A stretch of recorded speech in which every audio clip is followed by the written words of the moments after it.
আসসালামু আলাইকুম, আশা করি সকলেই ভালো আছেন। তো আরেকটি ভিডিও নিয়ে চলে আসছি, সেটা হচ্ছে কিং ব্যাটারির যেই বাইকের যে ব্যাটারিগুলো রয়েছে বিভিন্ন মডেলের।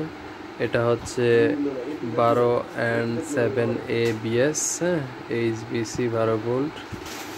এটা হচ্ছে মডেল, আপনারা দেখতেই পাচ্ছেন। প্রত্যেকটা মডেলের আমাদের কাছে অ্যাভেলেবেল রয়েছে।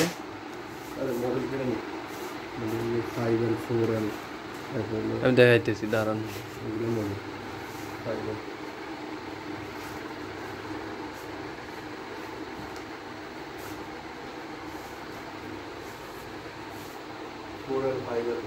এখানে সকল মডেলগুলো অ্যাভেলেবেল রয়েছে। আমি আপনাদেরকে একটা দিয়ে দেখাচ্ছি, এই একটা, আর এখানে একটা রয়েছে, আর সবগুলাই এখানে অ্যাভেলেবেল রয়েছে। হ্যাঁ, দেখতেই পাচ্ছেন।